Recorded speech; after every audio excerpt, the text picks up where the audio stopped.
So in the extended yoga ladder, we saw how a yogi may go from the Vikarma stage to the Karma Kanda, Sakama, Nishkama, Jnana Yoga, Ashtanga Yoga, finally comes to Bhakti Yoga. But in the express elevator of Bhakti Yoga, there is no need for a person to go through this tedious process, go through all these yoga systems. One can directly take to the Bhakti Yoga process by surrendering and associating. Okay, so this is not a yoga ladder. This is an express elevator, a lift. You can take it.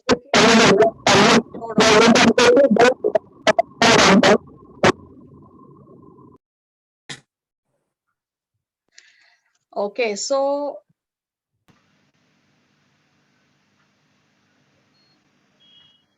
here we saw how Bhakti Yoga has all the components. One second.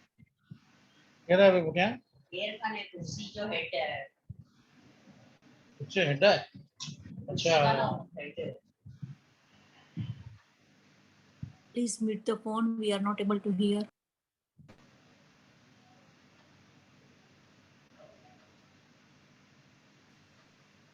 Okay, so here we saw how Bhakti Yoga has all the components of the other yoga systems. So it's not that when we practice Bhakti Yoga, we are losing out on something. Bhakti Yoga has scriptures, there is detachment, there is jnana, there is meditation, and there is the addition of the element of love for the Supreme Personality of Godhead. Now, somebody from slot 2 asked me this question in the previous class. What really is the difference between Karma Yoga and Bhakti Yoga? So here, Prabhupada explains the difference. Let's read this. Okay, we need some volunteers to read. Who can read? I can read. All right, thank you, Disha. Please read this for us. Karma Yoga is almost the same as Bhakti Yoga, and Bhakti Yoga is direct. Bhakti Yoga is that bhaktas, they are not addicted to karma, but they are simply addicted to the service of the Lord. Srila Prabhupada. So Prabhupada explains this in a lecture, how Karma Yoga is almost the same as Bhakti Yoga. But in Karma Yoga, one is still addicted to work. Some attachment is there to work, but in Bhakti Yoga, that attachment is not there. There is complete detachment. The only attachment is attachment to Krishna. So if I offer my food to Krishna, but because let's say I love samosas. So I prepare samosas and I offer it to the Lord. There is a bhakti element in that, of course, because the word yoga means the desire to unite with the Lord. So there is some element of bhakti, but at the same time, I want to enjoy that samosa. So I'm offering to the Lord, not because the Lord likes to eat. I have the desire to enjoy it myself, but I'm offering it to the Lord before I eat. So it's almost the same as Bhakti Yoga, but the desire is for me. I want to enjoy the samosa. Therefore, I prepared it and therefore I offer it to the Lord. So it's almost the same as Bhakti Yoga. But as we do Bhakti Yoga, slowly, every time I prepare samosa, I offer it to the Lord. Gradually, what happens? It's not that my love for samosa will increase, my love for the Lord will increase. So Karma Yoga leads to Bhakti Yoga and it's almost the same as Bhakti Yoga. What changes is the emotion, the feeling with which one is performing the activity. Activity is the same, but the feeling with which one performs the activity, that changes. So here we have a more detailed explanation. Let's read. The difference between Karma Yoga and Bhakti Yoga. One acts for Krishna by offering him the result of his activities. In Karma Yoga, usually there is some element of the enjoying mentality because one wants some of the results of the activities for himself. If one offers all the results of one's activities to Krishna without wanting anything in return, if one simply acts to please Krishna, then that's Bhakti Yoga. If one offers the result of his activities to Krishna with the hope of getting some enjoyment in return, but also to please God, that's Karma Yoga. If one wants to please the Lord according to his psychophysical nature, it is Karma Yoga. If one desires to please the Lord irrespective of his own psychophysical nature, it is Bhakti Yoga. So the only difference between Karma Yoga and Bhakti Yoga is the motivation by which activities are performed. If the motivation is to enjoy your pious activities, it's karma. And if the motivation is to please Krishna, it's bhakti. Karma yoga is doing what you want to do and offering the results to Krishna so that you can enjoy the result of pleasing Krishna. And bhakti yoga is doing what Krishna wants you to do and offering the result to Krishna solely for his enjoyment. In bhakti, our desires are not really a consideration for action. Only the desire to please Krishna in whatever he wants is relevant. Externally, the actions may appear identical. The difference is in the consciousness of the yogi. Very often, bhakti yoga starts as karma yoga and becomes refined by the process of sadhana, regulated activities that are performed out of duty and commitment rather than attraction to them. So the example we give here is the activity of taking care of a child. Let's say the child is taken care of by the mother. And on the other hand, the child is taken care of by a maid who's hired to take care of the child. So the activity is the same. The activity is what? Taking care of the child. But what is the motivation of the mother taking care of the child? It's the love she has for the child. And the motivation that the maid has to take care of the child is the salary that she receives at the end of the month. So the activity is the same, but the motivation by which the activities are performed, that changes. The consciousness of the one who's performing the action, that is different between karma yoga and bhakti yoga. So we have some verses here from the first section of the Bhagavad Gita. Let's only read the translation and you tell me which yoga system is Krishna talking about in these verses. We did this with slot 2, but we didn't finish it with slot 1. So let's just go through this quickly. Let's read the translation, please. O Partha, happy are the Kshatriyas to whom such fighting opportunities come unsought, opening for them the doors of the heavenly planets. Which yoga system is this? Or which part of the yoga ladder is Krishna talking about here?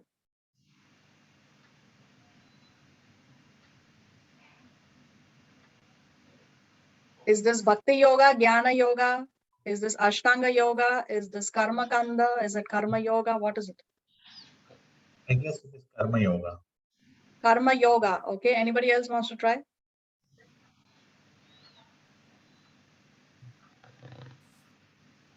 Okay. The word yoga means there is a desire to unite with the Lord. And here Krishna is talking about going to heaven. Can one be with the Lord in heaven? No. So then? Yeah, it's not Karma Yoga. It is not part of yoga. So what is it?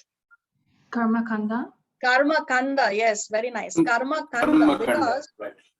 Because in Karma Kanda, one is performing the activities under the Shastric umbrella. So therefore, he can go to heaven, he can enjoy in heaven because he has not performed any sinful activities. So he can enjoy in heaven, but there is no desire to unite with the Lord. And therefore, there is no desire to come out of the material world. Heaven is still in the material world. Okay, next. Translation. Do thou fight for the sake of fighting, without considering happiness or distress, loss or gain, victory or defeat. And by doing so, you shall never incur sin. Which part of the yoga ladder is here? Detachment. Karma Yoga. Karma Yoga, yes, Karma Yoga. Because he's saying fight for the sake of fighting. Just do your duty. Don't consider happiness or distress. So don't think about going to heaven and enjoying in heaven. Here he's talking about Karma Yoga. This one? Men of small knowledge are very much attached to the flowery words of the Vedas, which recommend various fruitive activities for elevation to heavenly planets, resultant good birth, power, and so forth. Being desirous of sense gratification and opulent life, they say that there is nothing more than this. So what is Krishna not recommending here? What is Krishna not recommending? Krishna Kumar, your voice is breaking. I cannot get you. He's not recommending sense gratification and living an opulent life. So which part of the yoga ladder he is not recommending? Jnana Yoga. Okay. Sakama Yoga. Okay. Anybody else wants to try? Sinful life prior to karma kanda. Okay. Anybody else?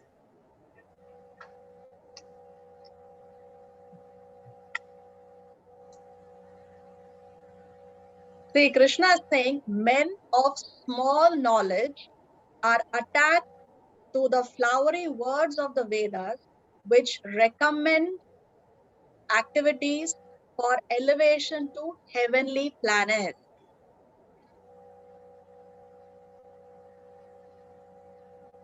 Dhyana Yoga. No. Anybody else? So when Karma Kanda. Karma Kanda, yes, exactly. When Krishna talks about men of small knowledge get attracted to those activities for the elevation of heavenly planet, that is Karma Kanda. No, heaven means Karma Kanda because there is no word called Karma Kanda Yoga. There is no desire to unite with the Lord.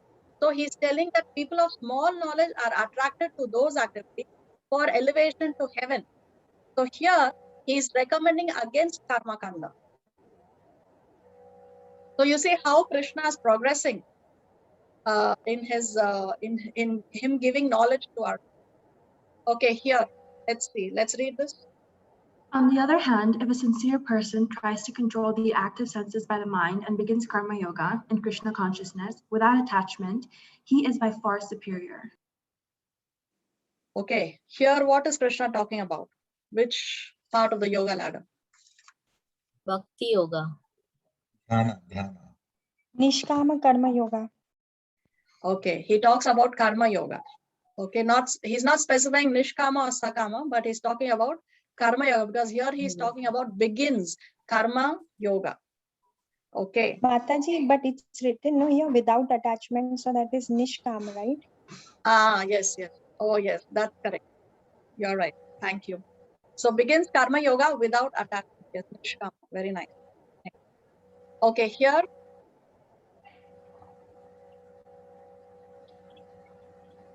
Therefore, without being attached to the fruits of activities, one should act as a matter of duty, for by working without attachment, one attains the supreme. What is he talking about here? Nishkama. Sorry? Also Nishkama. Yes. Nishkama. Yes. Very nice. Here. Next. In this world, there is nothing so sublime and pure as transcendental knowledge. Such knowledge is the mature fruit of all mysticism.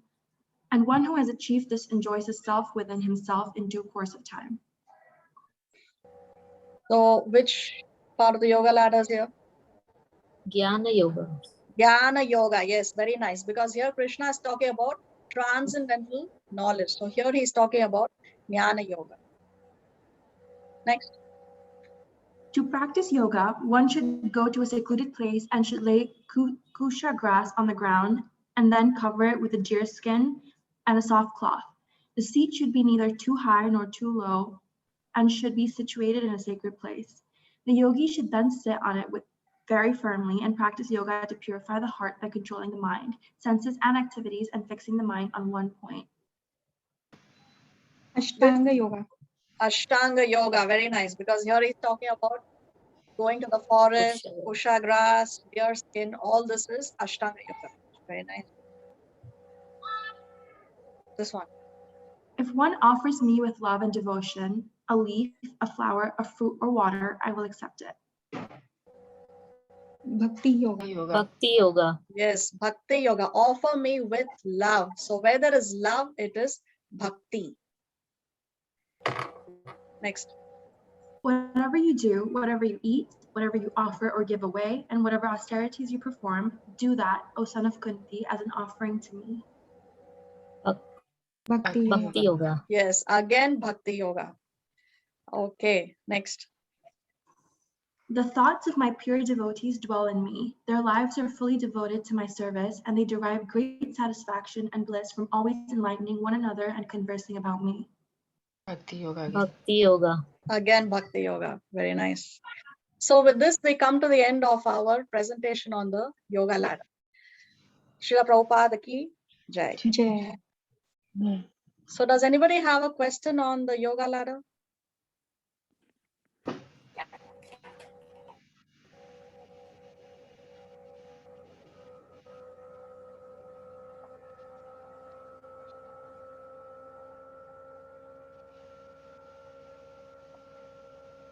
There was a slide shown previously in the Yes. last class. We Yes. discussed the extended yoga ladder this time, right? Yeah, we have discussed all the 3 kinds of yoga ladders. Let's go back to the presentation one.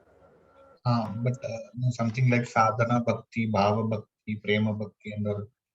Yes, sadhana bhakti, bhava bhakti and prema bhakti, they are components of the bhakti yoga system.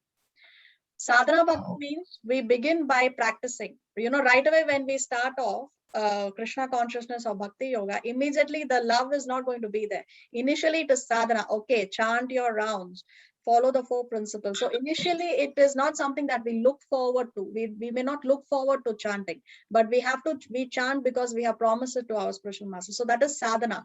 Make it like practicing it. Practice. And then practice makes a man perfect. Then by practicing sadhana bhakti, then we have some emotions. Emotions come, and it's the beginning of having an emotional connect with the Lord. And then prema bhakti is the highest stage, where the same activities are done out of spontaneous love. One is looking forward to chanting. One loves to chant. It's like it's done out of spontaneous love, not because I have made a commitment to someone. So these are the components of the Bhakti Yoga system. Okay. I have one question, another, maybe it is out of context. Chanting, it has to be continuous, like said, 18 rounds. Does it have to be continuous, 18 rounds at one go, one sitting, or can we go different periods of the day? Yeah, no, you can split it up. You can split it up and chant whenever you like, whenever it's convenient for you. There is no hard and fast rule that it has to be continuous. But of course, there are times when it is like, in the morning, it's more easier to chant than it is to chant at night. But if you don't have the time in the morning, you can chant at night. There is no hard and fast rule. Okay. Okay. Yes, fine. Okay. Thank you. No problem. Any other question?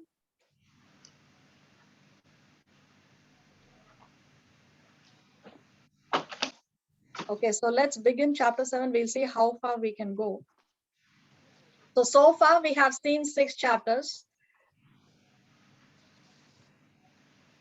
And chapter 7 is the beginning of the middle section or section 2 of the Bhagavad Gita, as we discussed.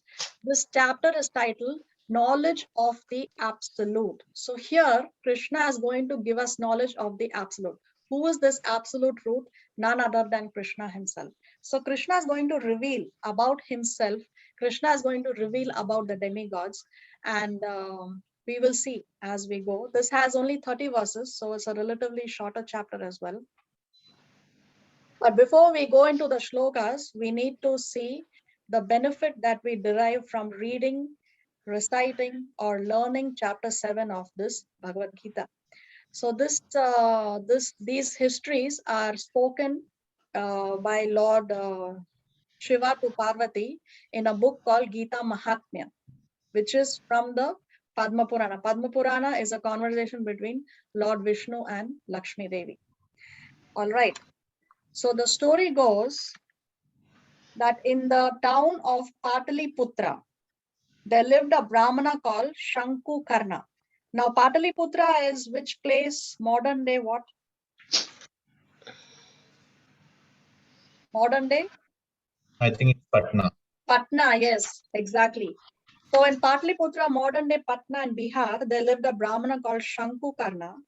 And he had taken to business. He was not following Brahmanical duties. He had taken to business, and he had become very, very wealthy.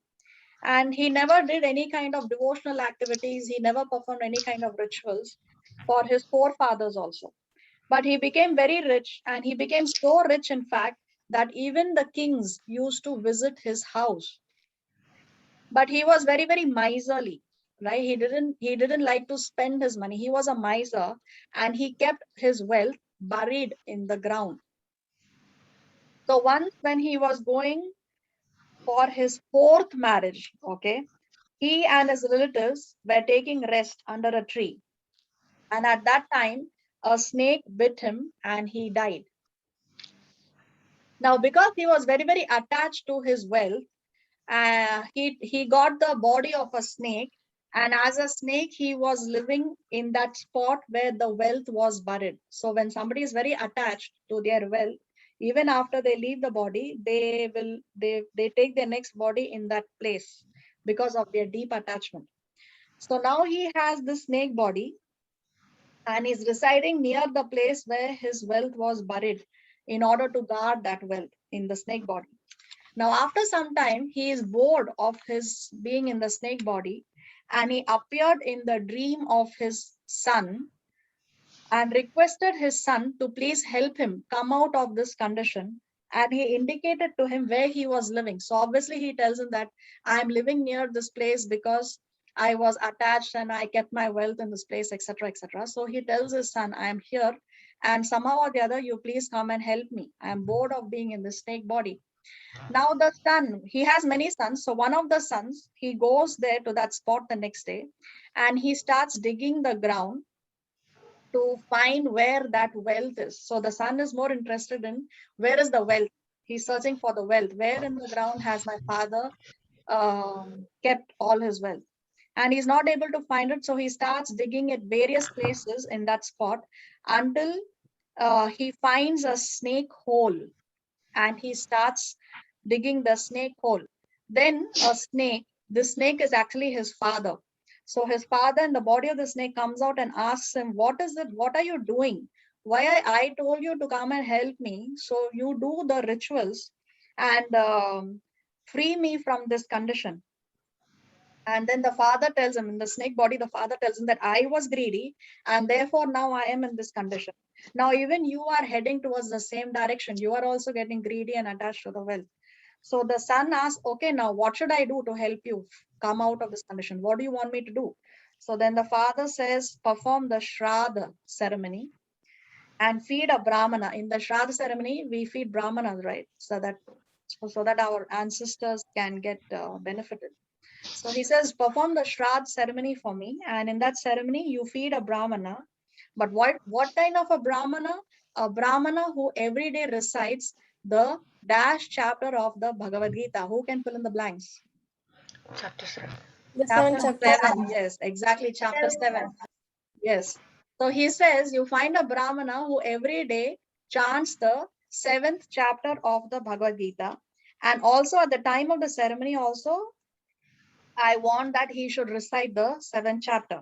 So then the son does exactly what the father has told him. So at the end of it, then Shankukarna gives up the snake body and he attains a 4-handed form and he goes to Vaikuntha. And before going, he blesses his sons. And he also informs his sons where exactly the wealth is kept. Now the sons have got the wealth, but they also start to recite the 7th chapter every day, and they develop detachment for the wealth. So the wealth that they got, they use that wealth for building temples, digging wells, and distribution of foodstuffs. And every day they would recite the 7th chapter of the Bhagavad Gita, and quickly they also attain the lotus feet of Lord Krishna. So Lord Shiva tells Parvati, I have told you the wonderful glories of the 7th chapter of the Bhagavad Gita. Anyone who hears this description will be freed from all sinful reactions. So what is the Falashruti of chapter 7?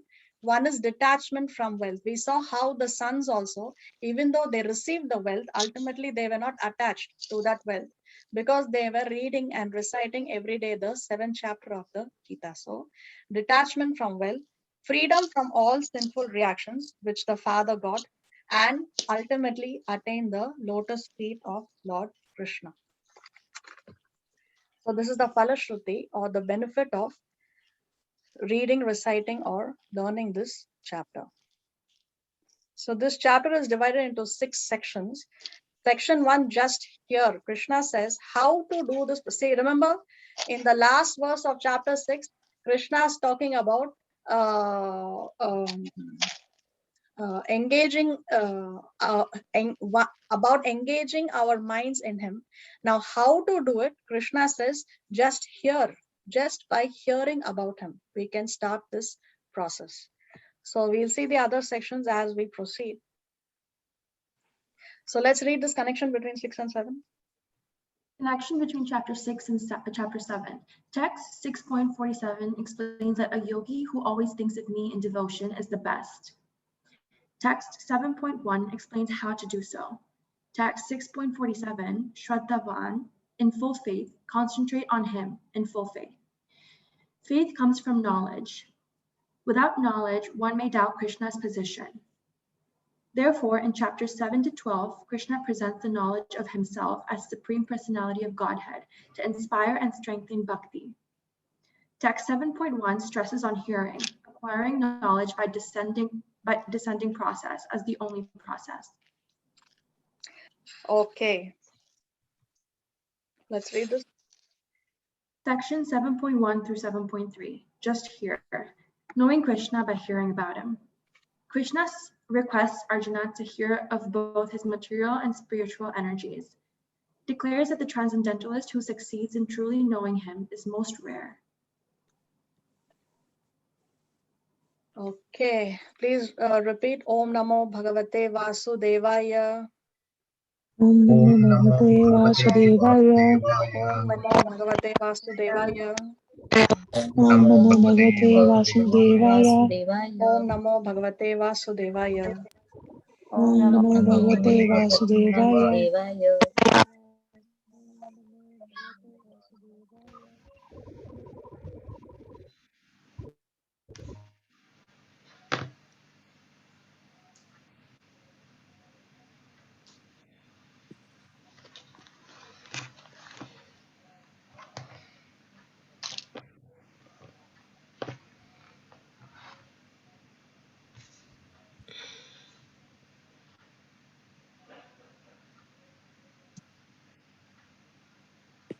Translation.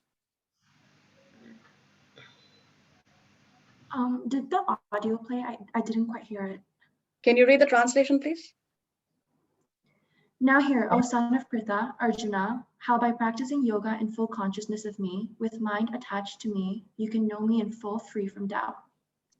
So Krishna, he is giving the crux of the entire Bhakti Yoga process in this one single verse. Of course, as we discussed, chapter 7 begins, is the start of the epitome of any yoga system. It is the pinnacle of the endeavor of any yogi, which is bhakti. Yes. And here in 7.1 itself, Krishna is summarizing the entire Bhakti Yoga process in just this one verse. That's the genius of Krishna. How? Let us see. Now, this is the shloka. If we just reverse the order of the shloka, then we get the stages of the Bhakti Yoga process. So, Tat Shrinu is the last word in the shloka, but let's just reverse. First is Shrinu, means hear about Krishna. So after hearing about Krishna, what happens? Yatha Nyashyasi. We know who Krishna is. Hear about him. So we know, we have more information about him. So after that, and how to know? How do we know Krishna? Do we know him partially? No, Samagram. We know him completely. We get complete knowledge about Krishna. And after we get complete knowledge about Krishna, what happens? Asam Shayam. All the doubts go away. Now, once all the doubts go away and we completely know about Krishna, obviously the next step is Mad Ashraya. We take shelter of Krishna. Taking shelter of Krishna means what? We practice Krishna consciousness or we practice Bhakti Yoga. That is Yogam Yunjam, practice Krishna consciousness. And when we practice Krishna consciousness, obviously next we attain the stage of Mai Ashakta Manaha, think of Krishna. So because of the rules of grammar, the order is reversed in Sanskrit. But if you just reverse the shloka, you see Krishna has presented the 6 steps of the Bhakti Yoga process in just this one verse. See the genius of Krishna. So hear about Krishna, we know about him completely. After that, all the doubts go away. When the doubts go away, we take shelter of Krishna, and then we practice Krishna consciousness. And by practicing Krishna consciousness, then our mind is constantly absorbed in Krishna. So it all starts with hearing. This Bhakti Yoga process all begins with hearing. Krishna said, Tat Shrinu. Just hear. We don't have to go through that painful process of leaving home, getting kusha grass, getting a soft deer skin, sitting on a place with the on a surface with our back straight, everything in the same straight line. We don't have to do all that. We can sit on the sofa, you can sit on the bed, anywhere you can be in your house, and we can just follow the Bhakti Yoga process. So Krishna is contrasting the complex Ashtanga Yoga and other processes with the simplicity of Bhakti Yoga. So there is no alternative to hearing. Even when we are asleep, the only part of the body that is working is hearing, the scientists say, right? So the ears are working even when we are asleep. So if there is anything, any sound, we can hear. And it goes into our system, it goes into our consciousness. Even if the child is sleeping, if there is some sound vibration going on, it goes into the consciousness of the child or the adult. And when we are in the wombs of our mothers also, the first sense that develops for the child is the hearing. The child in the womb cannot see, yes, cannot feel, cannot, but he can hear. The child in the womb can hear, and that's why the child responds to external sound vibrations. And even when one is on the deathbed, all the senses fail. The last sense to fail is the hearing. So a person may be in deep coma, but he can still hear. So the hearing is the first sense to develop and the last sense to fail. Okay, so we'll stop here because Prabhuji will join us in some 6 minutes from now. We will continue this in the next class.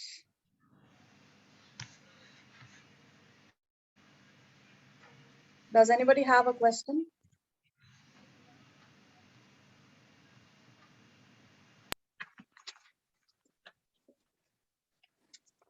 Okay, Monday is Janmashtami, so wish you all a very happy Janmashtami in advance. I will not see you again on Monday. Monday, we celebrate the appearance day of Lord Sri Krishna.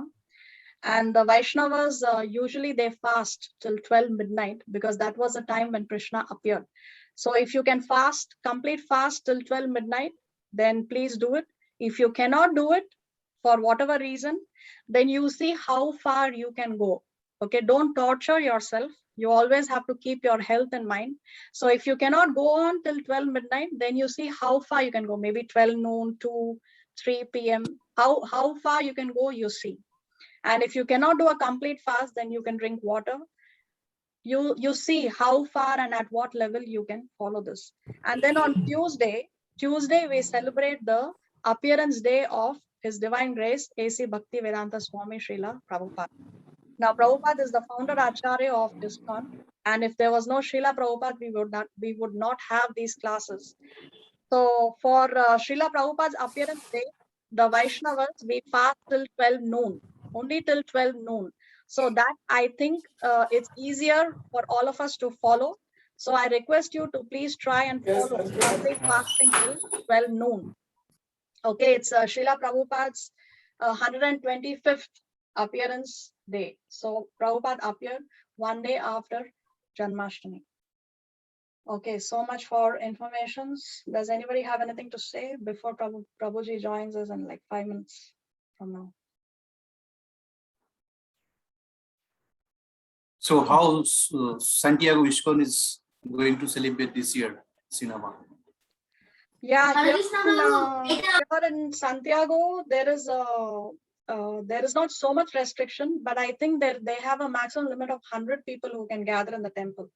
So probably they are not going to open up for the general public, and within the congregation, probably they will celebrate in the temple. But not more than 100 people can get together. How is it in India? Are the temples open?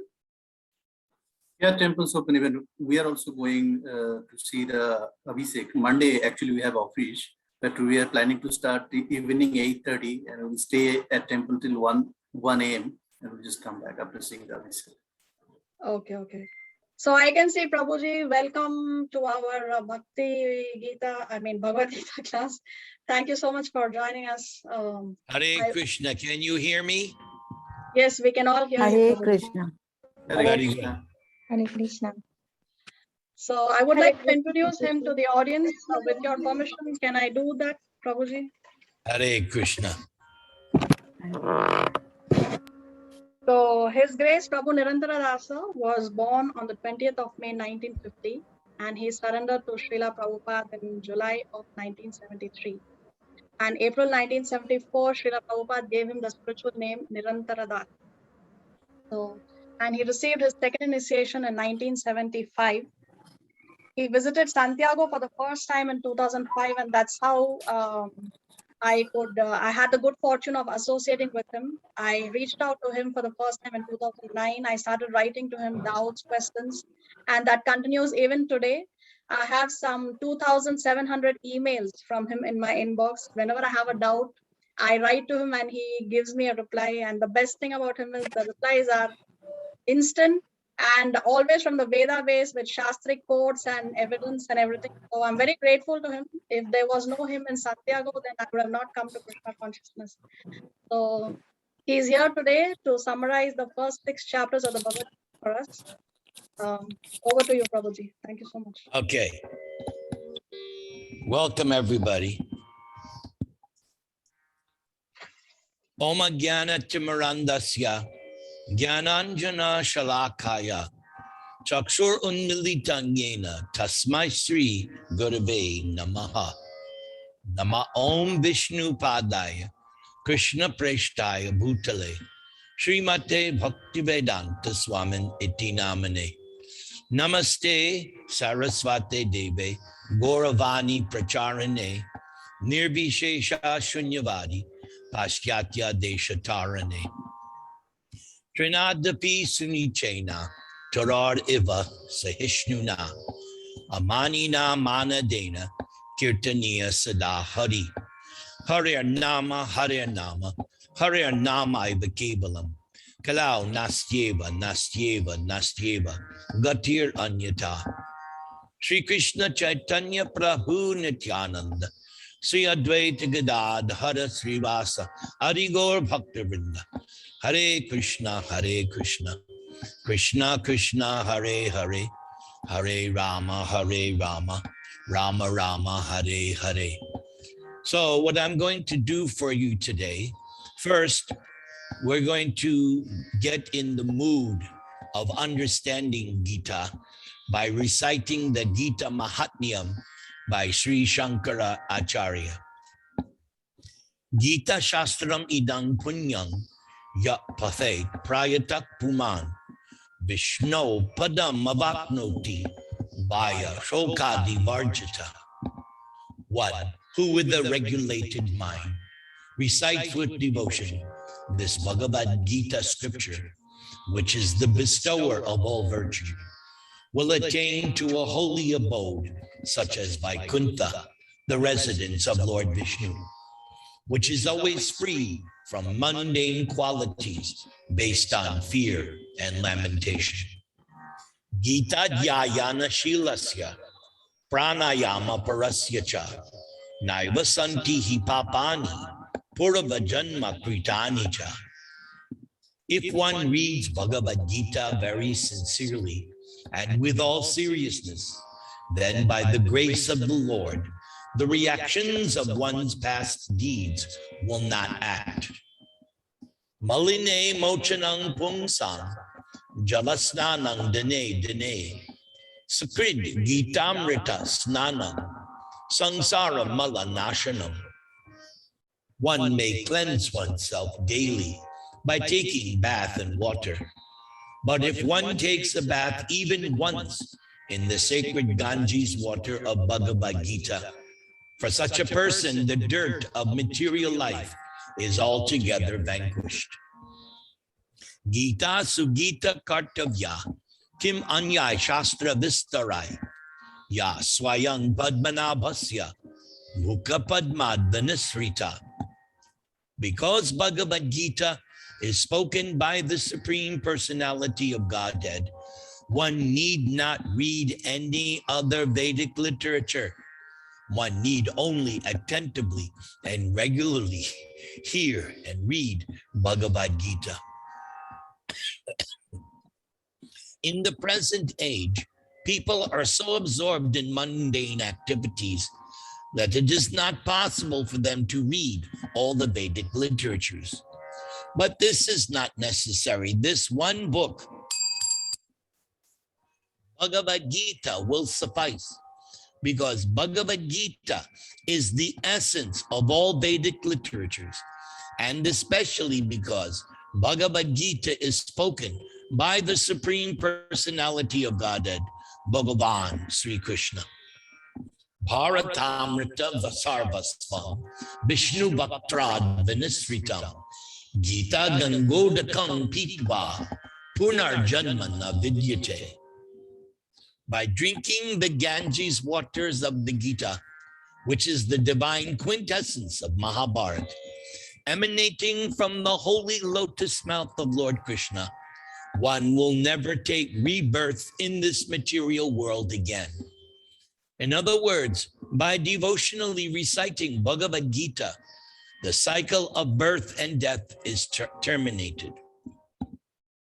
Sarvo Pashanido Gavo Dogda Gopala Nandana Parto Vatsa Sudhir Bhokta Dugdam Gitam Ritang Mahat. All the Upanishads are like a cow, and the milker of that cow is Sri Krishna, the son of Nanda. Arjuna is the calf, and the beautiful nectar of the Gita is its milk. And the fortunate devotees of fine theistic intellect are the drinkers and enjoyers of that milk.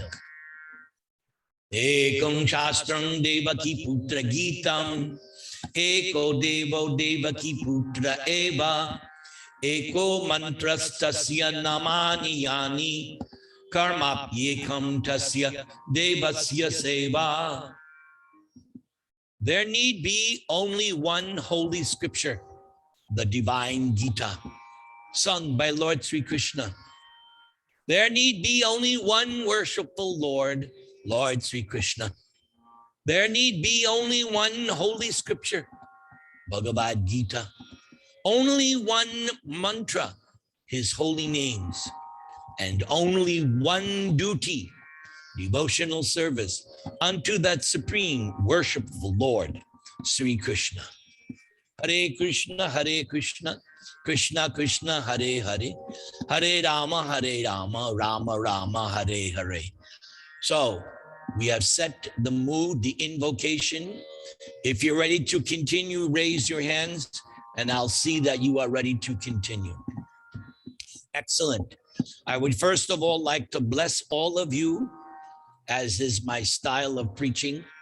Vancha kalpatarubhyascha, kripasindubhya evacha, patitanang pavanebhyo, vaishnavebhyo namo namaha.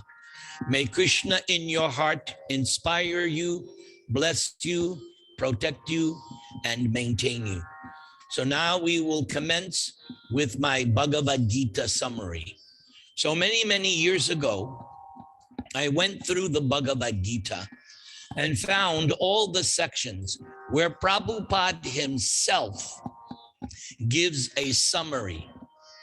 So that is the basis of this class. And also, you will see how I break out the Gita into subsections. You'll see as I proceed.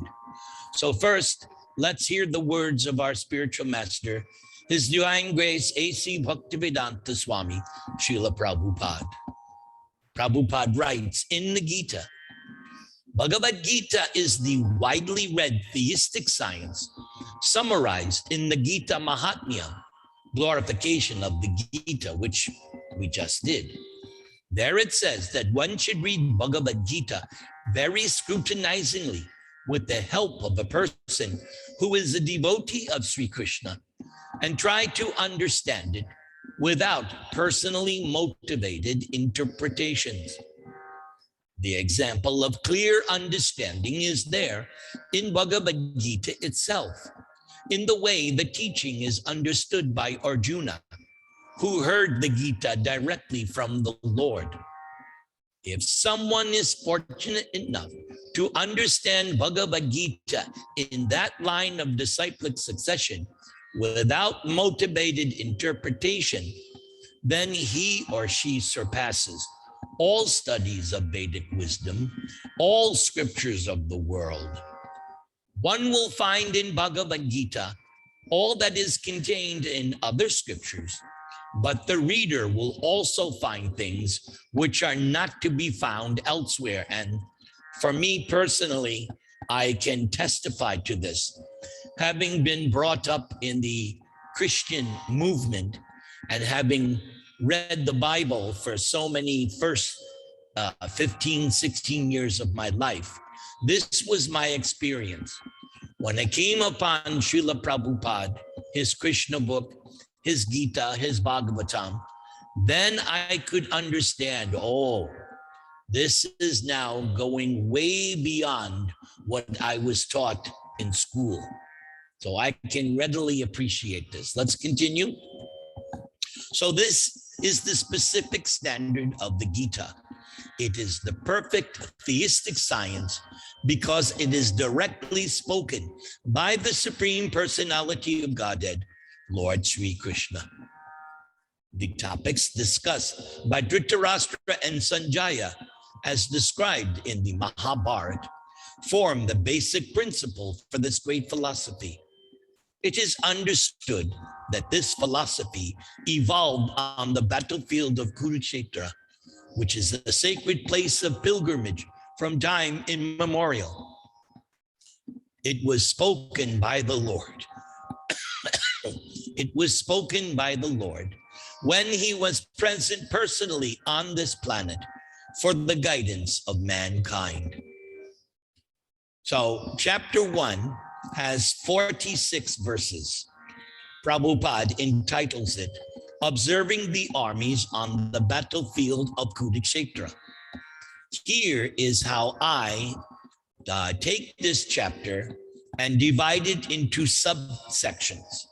So verses 1 through 6 is the assessment of the Pandavas by Duryodhana. Verses 7 through 13, Duryodhana's assessment of the Kurus. Verses 14 through 19, the Pandavas and Krishna blow their transcendental conch shells. Verses 20 through 26, Arjuna surveys the scene on the battlefield of Kurukshetra. Verses 27 through 38 are Arjuna's initial reasons not to fight. And then 39 through 46, Arjuna's further arguments from a different angle of vision. So that is how I separate the first chapter into sections. Here is Prabhupada's own summary of chapter 2. Prabhupada writes, this second chapter instructs us in self-realization by an analytical study of the material body and the spirit soul. So that was called Sankhya, as explained by the supreme authority, Lord Sri Krishna. This realization is possible when one works without attachment to fruitive results and is situated in the fixed conception of the real self. So now we have entered chapter 2 with this introductory paragraph. Chapter 2 is the second largest of the 18 chapters, and Prabhupada entitles it, Contents of the Gita Summarized. Here is how I break out the chapter. Verses 1 through 10, how Arjuna surrenders. And as I always point out in my own preaching, that this section, verses 1 through 10, this is the turning point of Bhagavad Gita, when Arjuna addresses Krishna, Shishyaste hung shadi mang twang prapanam. This is where our Bhagavad Gita actually turns, because this is the point where Arjuna no longer wants to see Krishna as his friend, but wants his friend to act as guru, as teacher. So this is the turning point. Arjuna voluntarily turned to Krishna and asked him to please tell him what he should do. So Bhagavad Gita actually begins for Krishna in this chapter 2 with verses 11 through 30, which is called Sankhya. And as Prabhupada just said, it is a analytical study of the material body and the spirit soul. That is Sankhya. Here, Srila Prabhupada gives a summary. The Lord now concludes the chapter of instruction on the immutable spirit soul. In describing the immortal soul in various ways, Lord Krishna establishes that number one, the soul is immortal, and number two, the body is temporary. Therefore, Arjuna, as a Kshatriya, should not abandon his duty out of fear that his grandfather and teacher, namely Bhishma and Drona, would die in the battle. On the authority of Sri Krishna, one has to believe, number one, that there is a soul different from the material body. Number two, not that there is no such thing as soul. Number three, nor that living symptoms develop at a certain stage of material maturity resulting from the interaction of chemicals. Number four, though the soul is immortal, violence is not encouraged. Number five, but at the time of war, it is not discouraged when there is actual need for it. And that need must be justified in terms of the sanction of the Lord and not capriciously. So now chapter 2 continues. In my breakdown, I give verses 31 through 38, Kshatriya Dharma, verses 39 to 53, Buddhi Yoga, and verses 54 through 72, symptoms of transcendence. Here is how Prabhupada closes out chapter 2. Srila Bhaktivinoda Thakur has summarized the second chapter of Bhagavad Gita as being the contents for the whole text. In Bhagavad Gita, the subject matters are Karma Yoga, Jnana Yoga, Bhakti Yoga. In the second chapter, Karma Yoga and Jnana Yoga have been clearly discussed, and a glimpse of Bhakti Yoga has also been given as the contents for the complete text. So now we begin chapter 3. The Supreme Personality of Godhead, Sri Krishna, has very elaborately described the constitution of the soul in the previous second chapter, with a view to delivering his intimate friend Arjuna from the ocean of material grief. Then the path of realization has been recommended, Buddhi Yoga or Krishna Consciousness. Sometimes Krishna Consciousness is misunderstood to be inertia, and one with such a misunderstanding often withdraws to a secluded place in order to become fully Krishna conscious by chanting the holy name of Lord Krishna.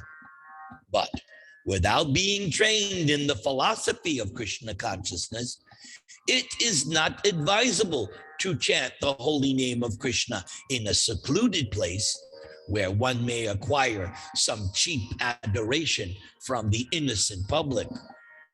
Arjuna also thought of Krishna consciousness or Buddhi Yoga, or intelligence and spiritual advancement of knowledge, as something like retirement from active life and the practice of penance and austerity at a secluded place. In other words, Arjuna wanted to skillfully avoid the fighting by using Krishna consciousness as an excuse. But as a sincere student, Arjuna placed the matter before his master, Lord Sri Krishna, and Krishna He questioned Krishna as to his best course of action. I'll repeat that. But as a sincere student, Arjuna placed the matter before his master and questioned Krishna as to his best course of action. And in answer, Lord Krishna explains elaborately Karma Yoga, or work in Krishna consciousness, in this third chapter. So here is chapter 3, which has 43 verses, and Prabhupada entitles it Karma Yoga. In my analysis, I say that the first 3 verses is where Arjuna questions Krishna. Now Prabhupada gives a little summary. In the previous second chapter, as a prelude to Bhagavad Gita, many different paths were explained, such as Sankhya Yoga, Buddhi Yoga, control of the senses by intelligence, work without fruitive desire, and the position of the neophyte. But this was all presented unsystematically. A more organized outline of the path would be necessary for action and understanding. Arjuna, therefore, wanted to clear up these apparently confusing matters so that any common man could accept them without misinterpretation. Although Krishna had no intention of confusing Arjuna by any jugglery of words, Arjuna could not follow the process of Krishna consciousness either by inertia or by active service. In other words, by his questions, Arjuna is clearing the path of Krishna consciousness for all students who seriously want to understand the mystery of Bhagavad Gita. And yes, for me personally, I love this phrase, mystery of Bhagavad Gita. Why is it a mystery? Several reasons. Number one, unless you're a devotee, you cannot understand Bhagavad Gita.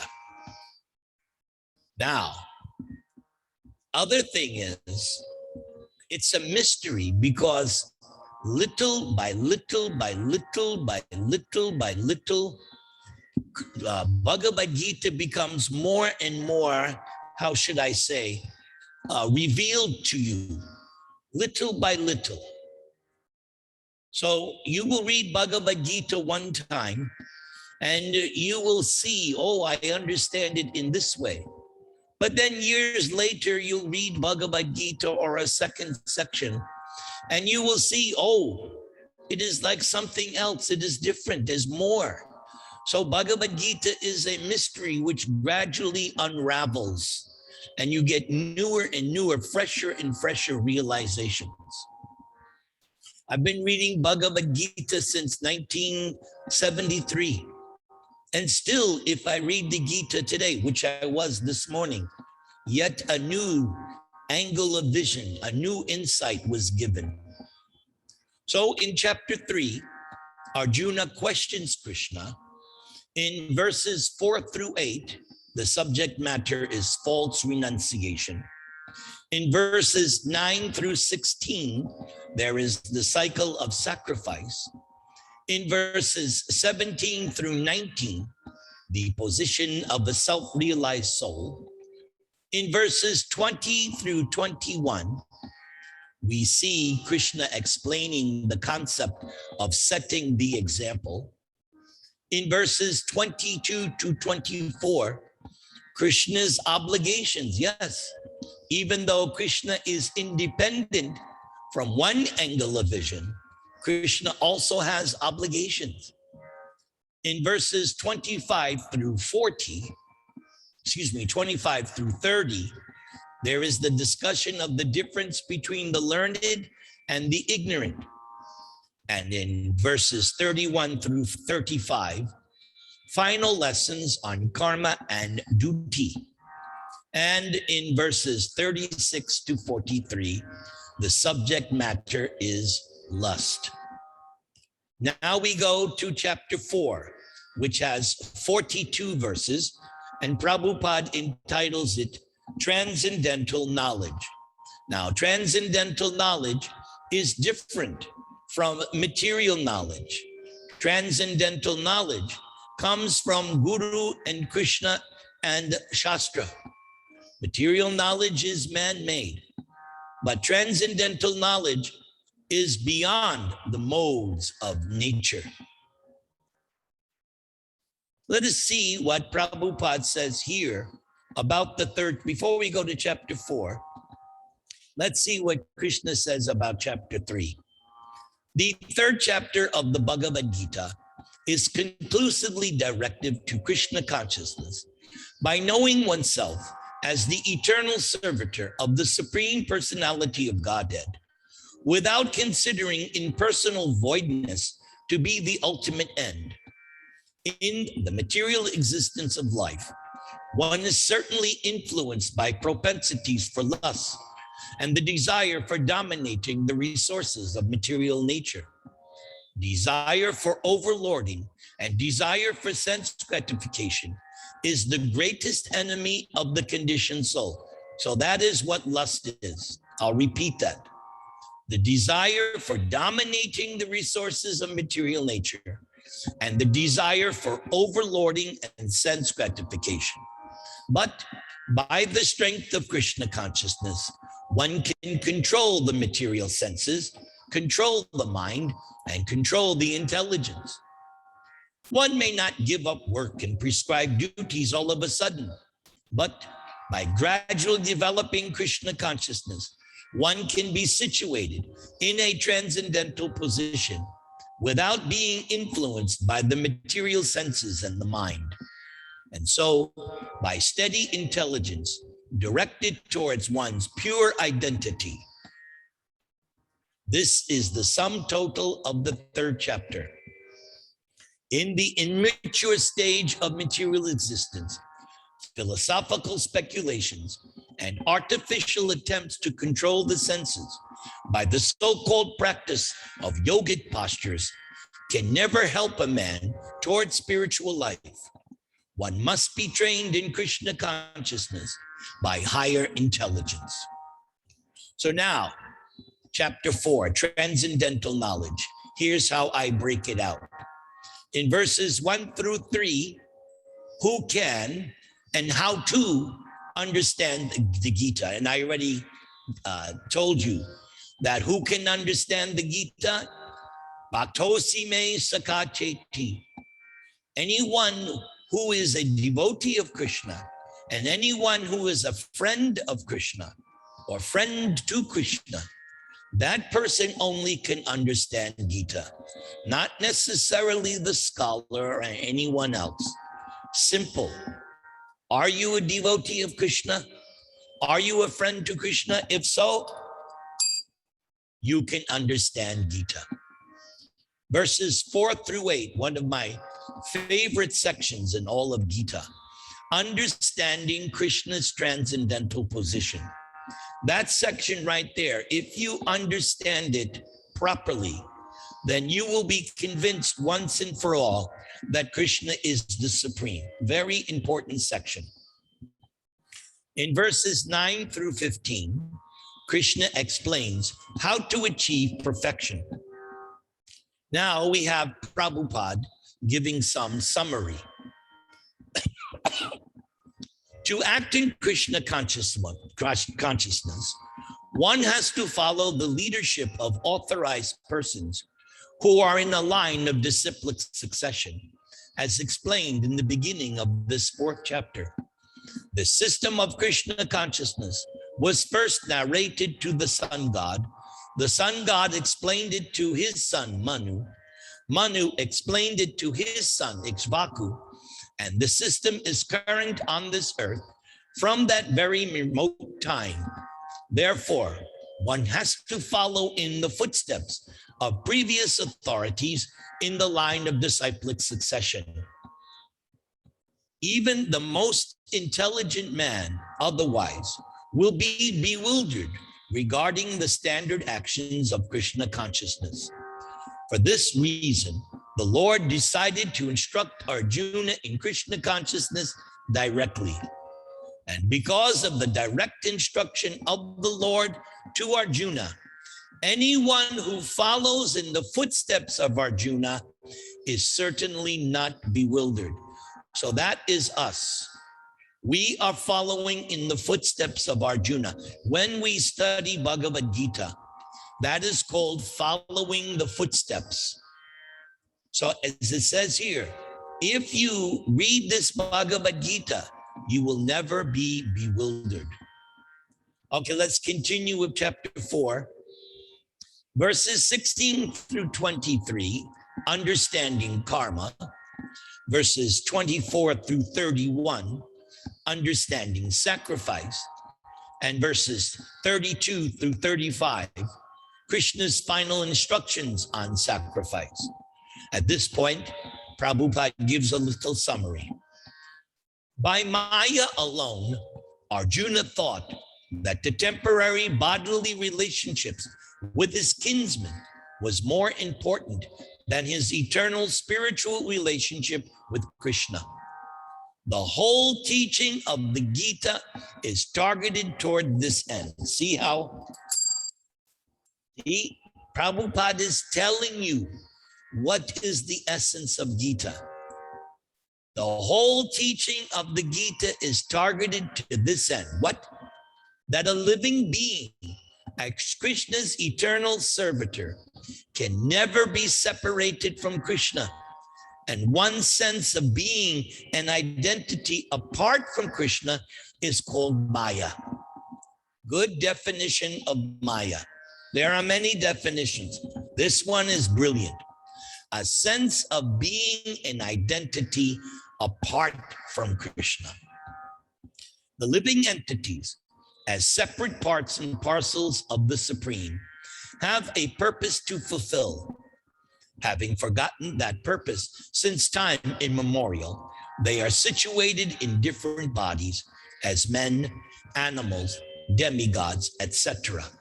Such bodily differences arise from forgetfulness of the transcendental service of the Lord. But when one is engaged in transcendental service through Krishna consciousness, one becomes at once liberated from this illusion. One can acquire such pure knowledge only from the bona fide spiritual master, and thereby avoid the delusion that the living entity is equal to Krishna. Very, very important. We will never be exactly equal to Krishna, because there is a word, asamardva. No one is equal to Krishna. No one is greater than Krishna. So this will always be our position. Chapter 4 finishes up with verses 36 to 42, understanding transcendental knowledge. Here, Prabhupada gives another summary. So when we speak of transcendental knowledge, we do so in terms of spiritual understanding. As such, there is nothing so sublime and pure as transcendental knowledge. Ignorance is the cause of our bondage, and knowledge is the cause of our liberation. This knowledge is the mature fruit of devotional You're not getting service. it. I'll wake him up right now. I don't care. And when one is situated in transcendental knowledge, he or she need not search for peace elsewhere, for one enjoys peace within oneself. In other words, this knowledge and peace culminate in Krishna consciousness, and that is the last word in Bhagavad Gita. The yoga system instructed in this 4th chapter is called Sanatana Yoga, or eternal activities performed by the living entity. This yoga has 2 divisions of sacrificial actions. One is called sacrifice of one's material possessions, and the other is called knowledge of the self, which is pure spiritual activity. If sacrifice of one's material possessions is not dovetailed for spiritual realization, then such sacrifice becomes material. But one who performs such sacrifices with a spiritual objective or in devotional service makes a perfect sacrifice.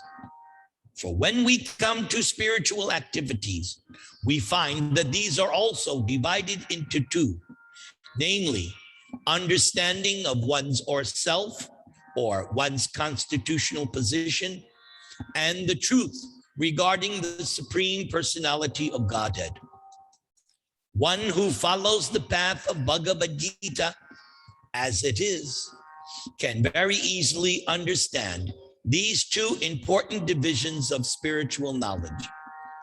For such a person, there is no difficulty in obtaining perfect knowledge of the self as part and parcel of the Lord. And such understanding is beneficial, for such a person can easily understand the transcendental activities of the Lord. In the beginning of this 4th chapter, the transcendental activities of the Lord were discussed by the Supreme Lord himself. One who does not understand the instructions of Gita is faithless and is to be understood to be misusing the fragmental independence awarded to one by the Lord. In spite of such instructions, one who does not understand the real nature of the Lord as the eternal, blissful, all-knowing personality of Godhead is certainly fool number one. Ignorance can be removed by gradual acceptance of the principles of Krishna consciousness. Krishna consciousness is awakened by different types of sacrifices to the demigods, the sacrifice to Brahman, celibacy, household life, in controlling the senses, in practicing mystic yoga, in penance, in foregoing material possessions, in studying the Vedas, and in partaking of the social institution called Varnashram Dharma. All of these are known as sacrifice, and all of them are based on regulated action. But within all these activities, the important factor is self-realization. And one who seeks that objective is the real student of Bhagavad Gita. Just see how nice these sections I have selected. I'm giving you the quintessence of Bhagavad Gita. But one who doubts the authority of Krishna falls down. One is therefore advised to study Bhagavad Gita or any other scripture under a bona fide spiritual master with service and surrender. A bona fide spiritual master is in the disciplic succession from time eternal, and the spiritual master does not deviate at all from the instructions of the Supreme Lord as they were imparted millions of years ago to the sun god, from whom the instructions of Bhagavad Gita have come down to the earthly kingdom. One should therefore follow the path of Bhagavad Gita as it is expressed in the Gita itself, and beware of self-interested persons who are after personal aggrandizement and who deviate others from the actual path. The Lord is definitely the supreme person, and his activities are transcendental. And one who understands this is a liberated person from the very beginning of one study of Bhagavad Gita. Now we go to chapter 5. Prabhupada in the beginning gives a little summary. In this 5th chapter of Bhagavad Gita, the Lord says that work in devotional service is better than dry mental speculation. And devotional service is easier because being transcendental in nature, it frees one from reaction. In the 2nd chapter, preliminary knowledge of the soul and its entanglement in the material body were explained. How to get out of this material engagement by Bhakti-Yoga or devotional service was also explained therein. In the 3rd chapter, it was explained that a person who is situated on the platform of knowledge no longer has any duties to perform. And in the 4th chapter, the Lord told Arjuna that all kinds of sacrificial work culminate in knowledge. However, at the end of the 4th chapter, the Lord advised Arjuna to wake up and fight, being situated in perfect knowledge. Therefore, by simultaneously stressing the importance of both work in devotion and in action in knowledge, Krishna has perplexed Arjuna and confused his determination. Arjuna understands that renunciation in knowledge involves cessation of all kinds of work performed as sense activities. But if one performs work in devotional service, then how is work stopped? In other words, Arjuna thinks that sannyas, or renunciation in knowledge, should be altogether free from all kinds of activities, because work and renunciation appear to Arjuna to be incompatible. Arjuna appears not to have understood that work in full knowledge is non-reactive and is therefore the same as non-action. Arjuna inquires, therefore, whether he should cease work altogether or work with full knowledge. So we just heard a summary within a summary. Prabhupada is the expert teacher. In this one paragraph, we got a summary of 2, 3, and 4. This is why I love Srila Prabhupada. The way his books are composed. If you study Prabhupada's books carefully, line by line, you will become so knowledgeable, educated. You will become so first class.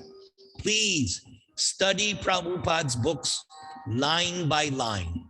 These books, Prabhupada's books, are not like some novel. No, these are textbooks, very advanced textbooks on transcendental science. Yes, I use the word science. It is a transcendental science. That is Bhagavad Gita. So these books of Prabhupada have to be read carefully, line by line, and make sure you understand each word. So chapter 5 has 29 verses, and Prabhupada entitles it Karma Yoga, Action in Krishna Consciousness. So chapter 3 was just Karma Yoga, but this is taking it to another level. Karma Yoga meaning action in Krishna Consciousness. So verses 1 through 6, I entitled Understanding Sannyas, Karma Yoga, and Sankhya. Verses 7 through 15, The Art of Working. Verses 16 through 18, Transcendental Vision. Verses 19 through 21, Brahman Realization. And verses 22 through 29, the Peace Formula, ending with that final verse. Bhoktaram yagitapasang sarvaloka maheshwaram suridam sarvabhutanam gyatva mang shantam richati. Prabhupada called that verse the Peace Formula. If you want peace, you just need 3 things. What are those 3 things? That Krishna is the proprietor. Krishna, number 2, Krishna is the enjoyer. And number 3, Krishna is your dearmost friend. If you can understand those 3 things, that Krishna is the proprietor of everything, material, spiritual, whatever in between.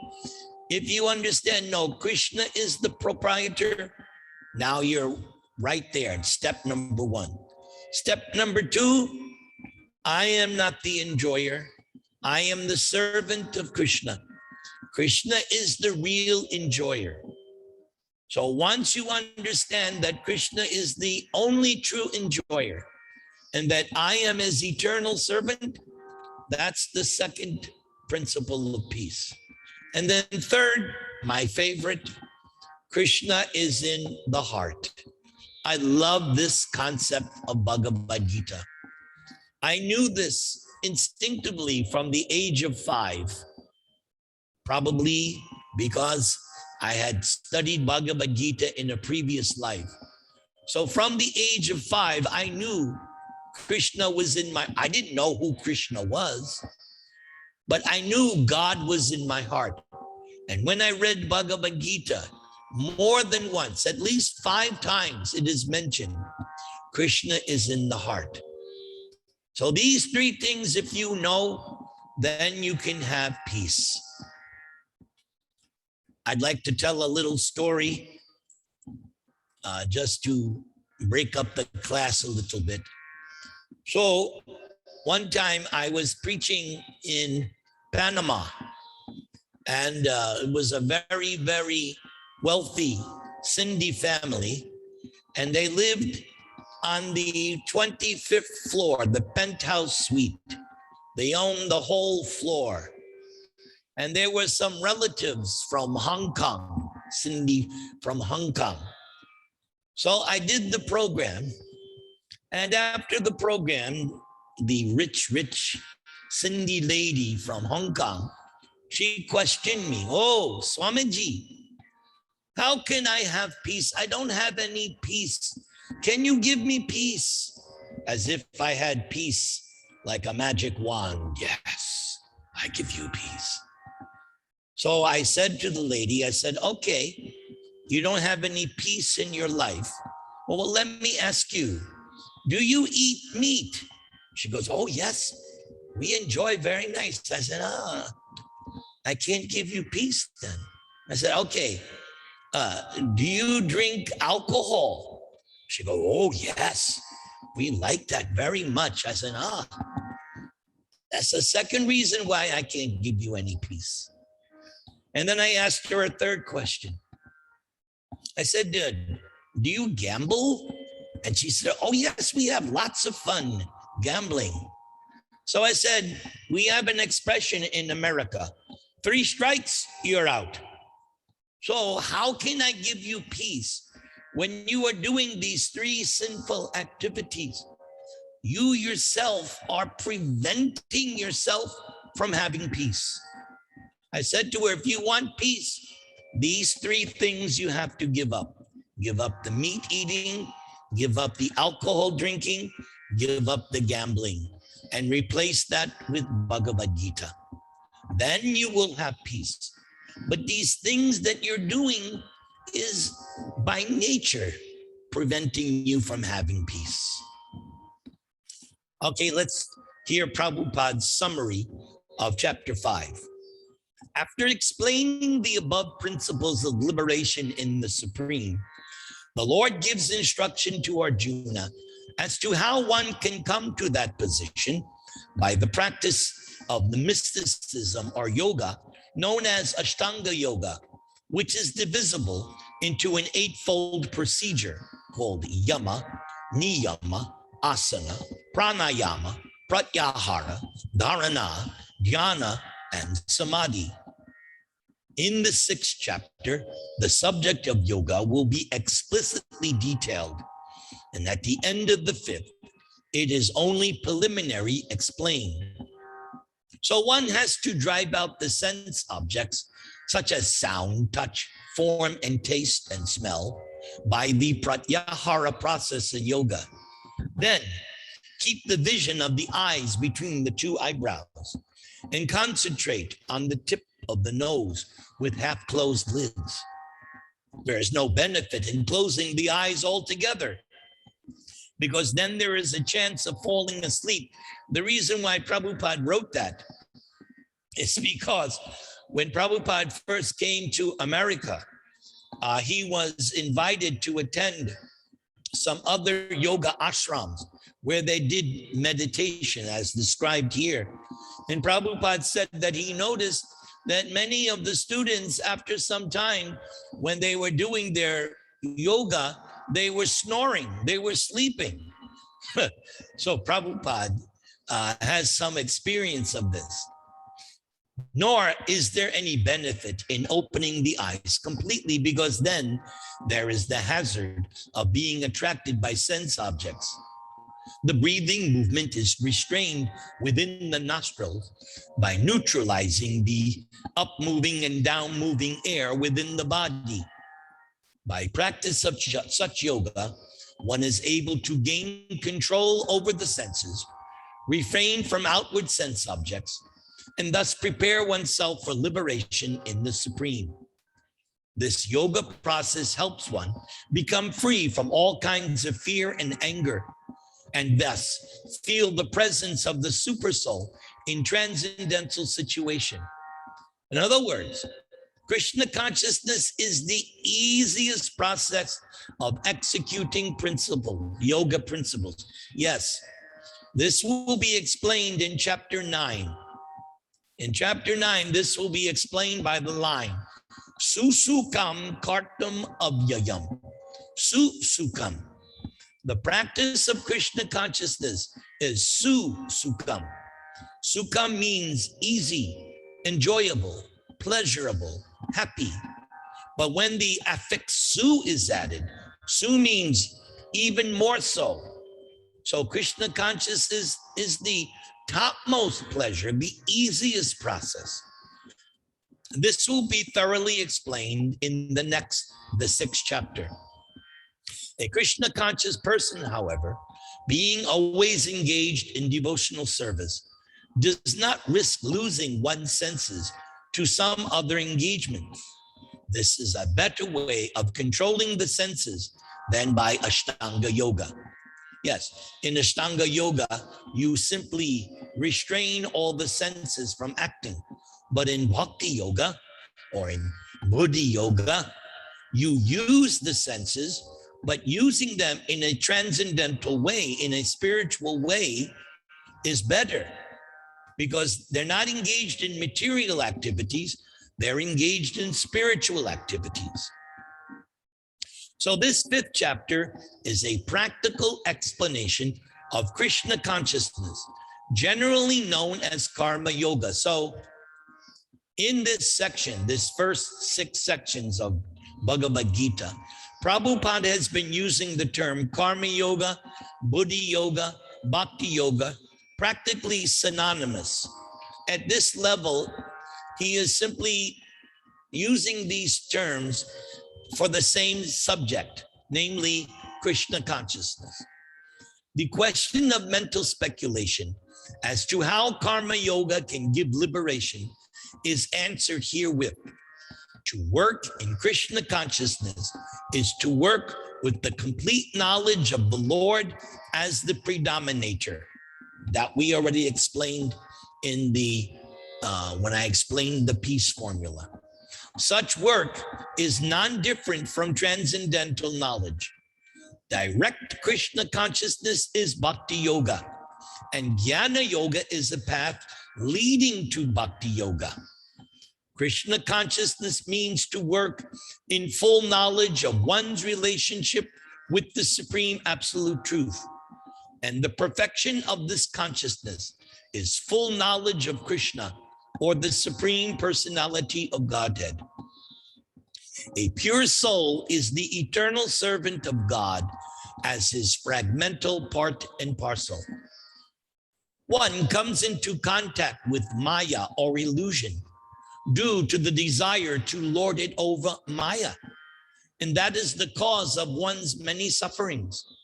As long as one is in contact with Maya, he or she has to execute work in terms of material necessities.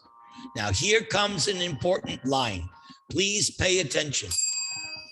Krishna consciousness, however, brings one into spiritual life even while one is within the jurisdiction of matter. Please try to accept that line there.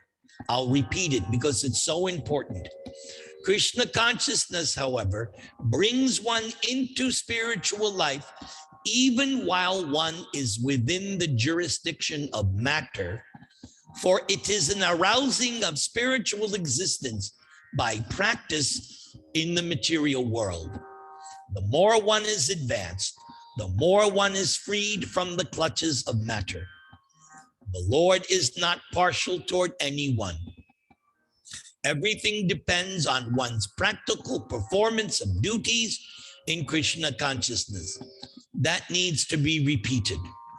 Everything depends on one's practical performance of duties in Krishna consciousness, which helps one control the senses in every respect and conquer the influence of desire and anger.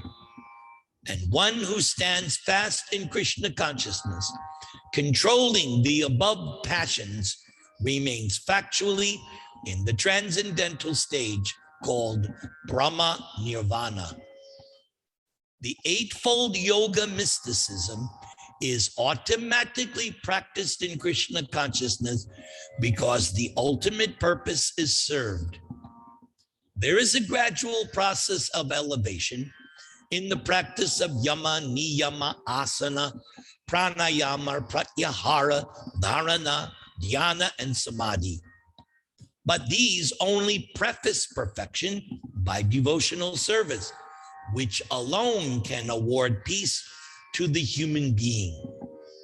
Krishna consciousness is the highest perfection of life. So now we will finish up with this final chapter, the 6th chapter. Prabhupada writes, in this 6th chapter, Krishna explains that the process of the eightfold yoga system is a means to control the mind and senses.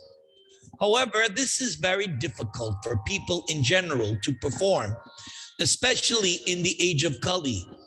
Although the eightfold yoga system is recommended in this 6th chapter, the Lord emphasizes the process of karma yoga, or acting in Krishna consciousness, is better.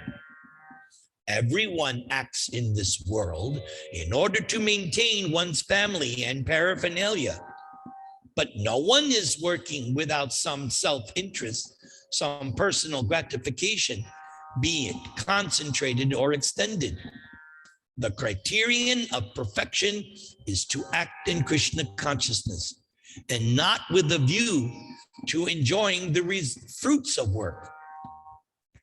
To act in Krishna consciousness is the duty of every living entity, because all are constitutionally parts and parcels of the Supreme.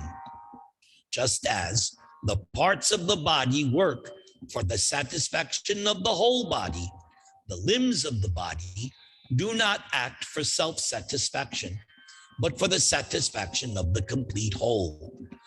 Similarly, the living entity who acts for satisfaction of the supreme whole and not for personal satisfaction is the perfect sannyasi, the perfect yogi. So chapter 6 has 47 verses. It is entitled Dhyana Yoga. Verses 1 through 5, the subject matter is renunciation.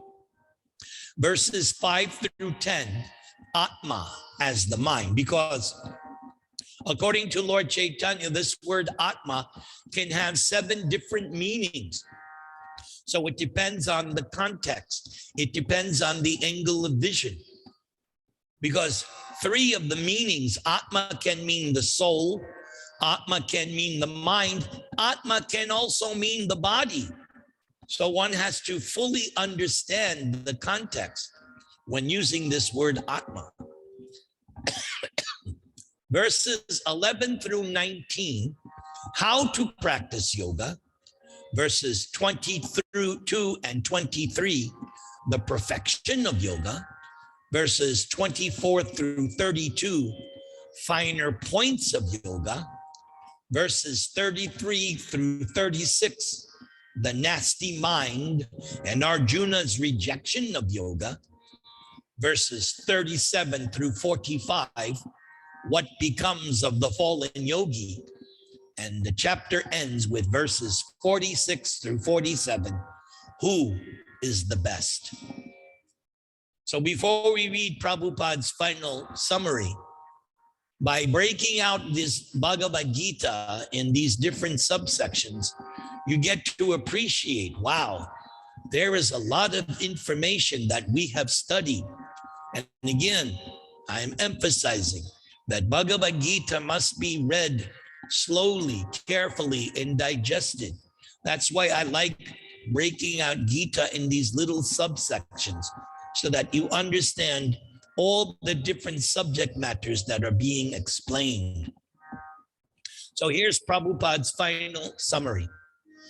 In the first 6 chapters of Bhagavad Gita, the living entity has been described as non-material spirit soul, capable of elevating to self-realization by different types of yogas. At the end of the 6th chapter, it is clearly stated that steady concentration of the mind upon Krishna, or in other words, Krishna consciousness, is the highest form of all yoga. By concentrating one's mind upon Krishna, one is able to know the absolute truth completely, not otherwise. Impersonal Brahma Jyoti, or localized Paramatma realization, is still imperfect knowledge of the absolute truth because it is partial, whereas full and scientific knowledge is Krishna, and everything is revealed to the person in Krishna consciousness. So here I'll comment. Yes, you stick to Krishna, you stick to chanting, you stick to reading Bhagavad Gita, everything will be revealed to you.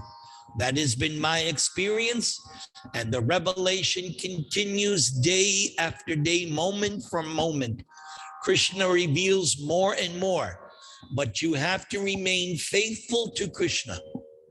Prabhupada continues, in complete Krishna consciousness, one knows that Krishna is the ultimate knowledge beyond any doubts. Different types of yoga are only stepping stones on this path of Krishna consciousness. One who takes directly to Krishna consciousness automatically knows about Brahma Jyoti and Paramatma in full. By practice of Krishna consciousness yoga, one can know everything in full, namely the absolute truth, the living entities, the material nature, and their manifestations with paraphernalia. One should therefore begin yoga practice as directed in the last verse of the 6th chapter. What was that verse? Yoginam apisarvesham madgatain antaratmana sraddhavan bhajate yomam samay yukta tamo mata. So the 6th chapter ended by Krishna was saying that of all yogis, there are so many different types of yogis, but who's the topmost?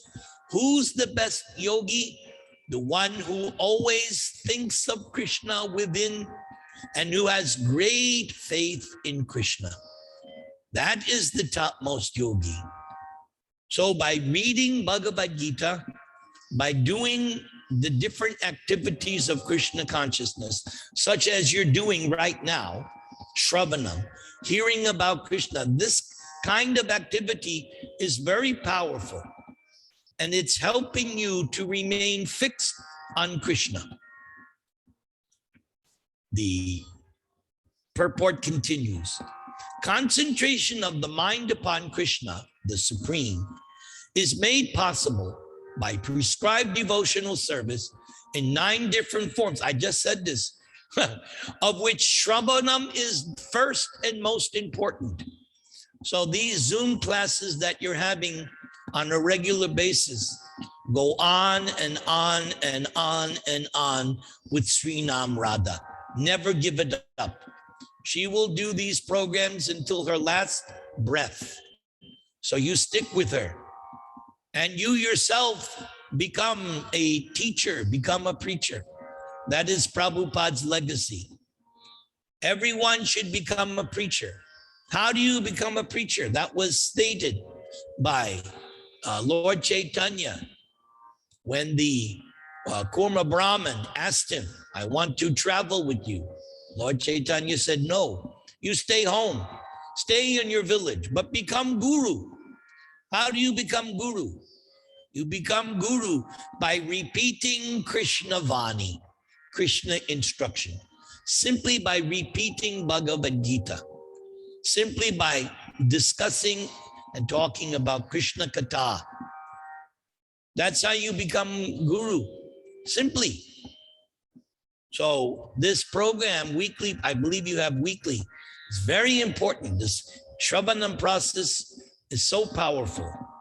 The Lord therefore says to Arjuna, touch Shrinu, hear from me. No one can be a greater authority than Krishna. And therefore, by hearing from Krishna, one receives the greatest opportunity to become a perfectly Krishna conscious person.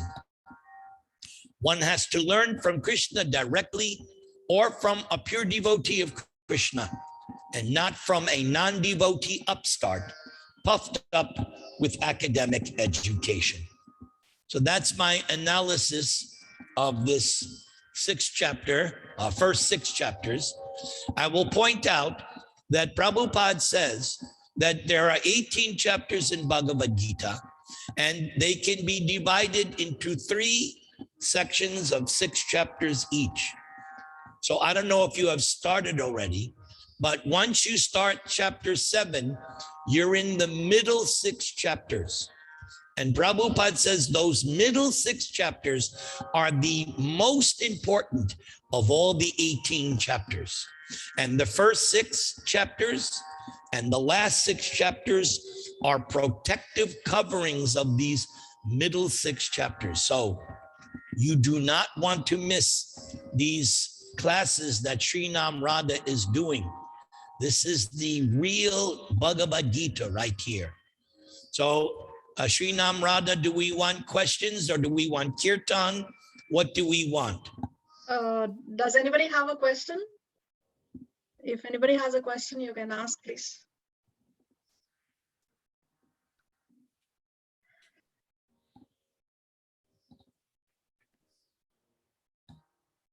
Looks like there are no questions, Gurudev. All right, so what do you want to do? Blessings. Can we have blessings, please? Of course we can have blessings. But first, I want to do first blessing, first stage blessings is of the Nishringa prayers. So let's do Nishringa prayers as a general blessing, and then I will bless everyone individual. Thank you, Gurudev. So you can show everyone.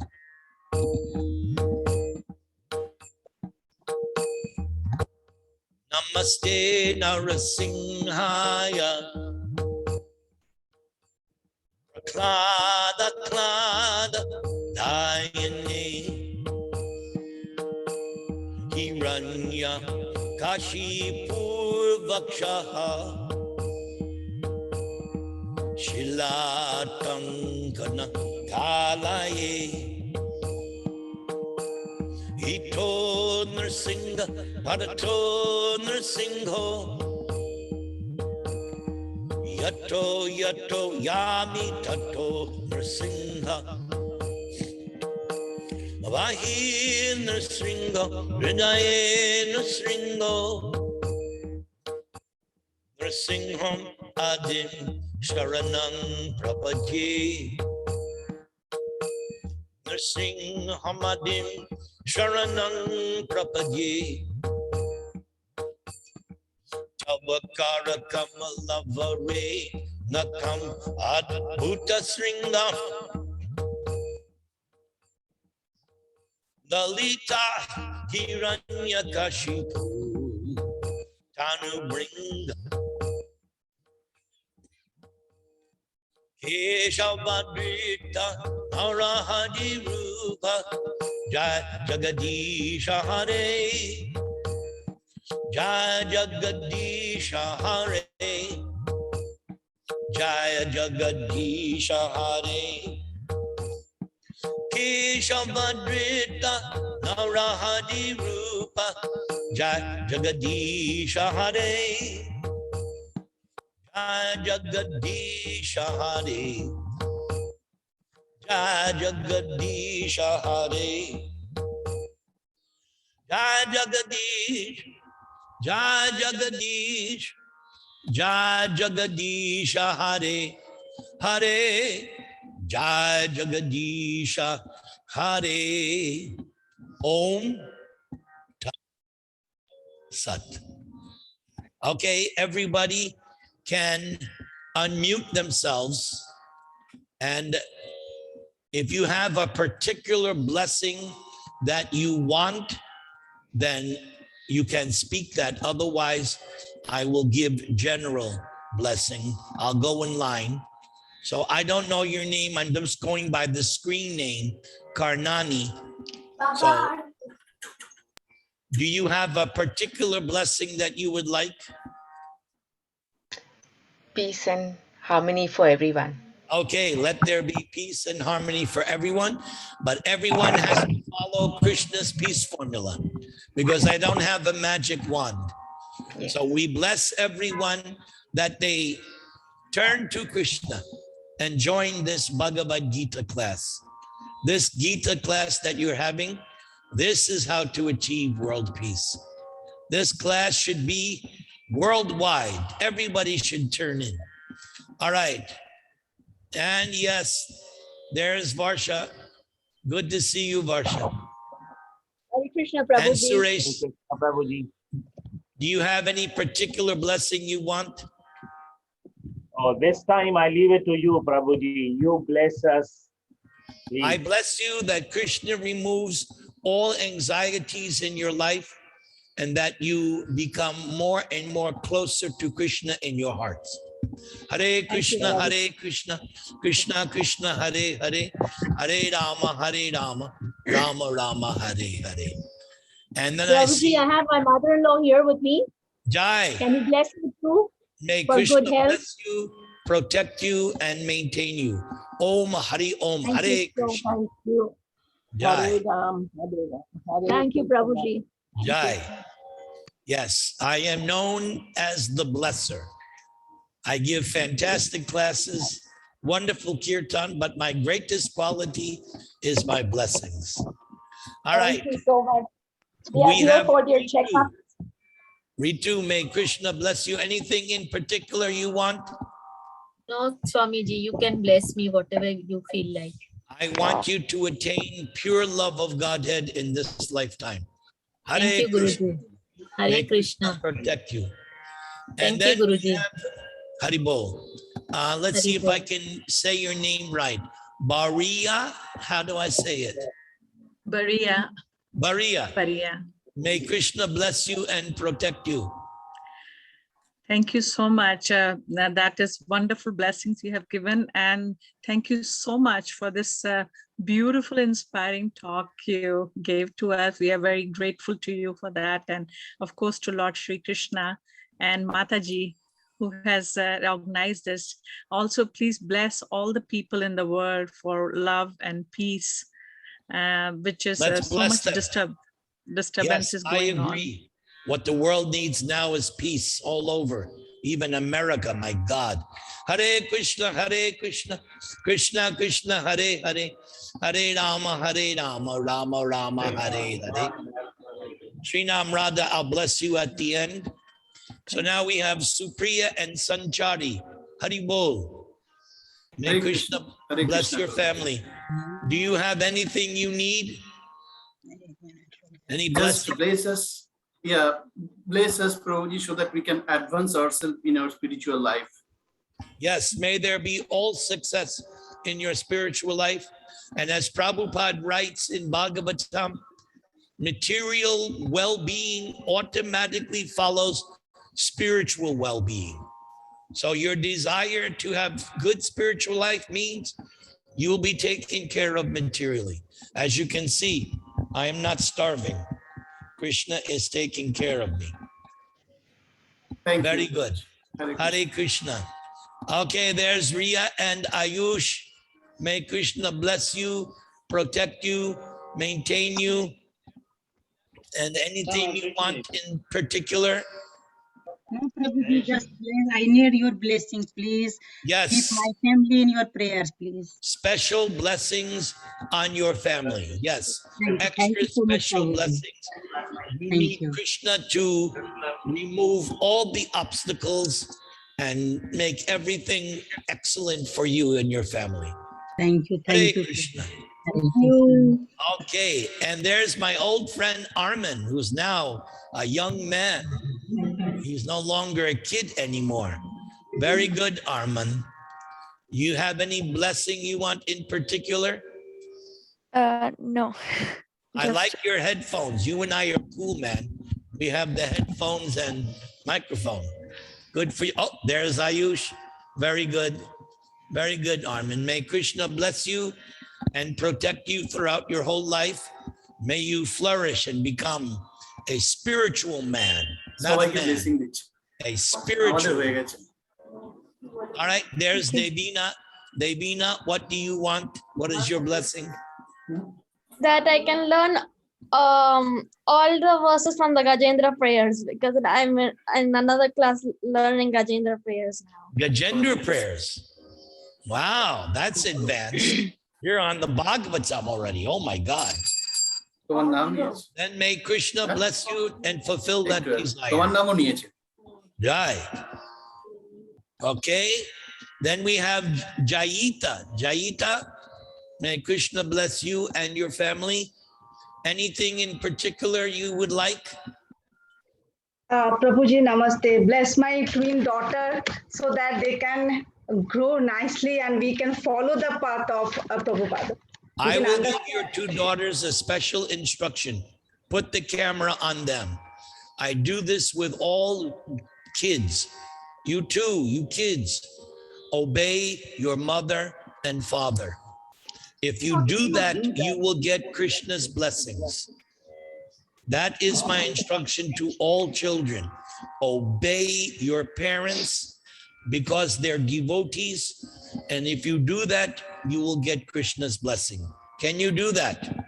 Yeah. All right. Very good.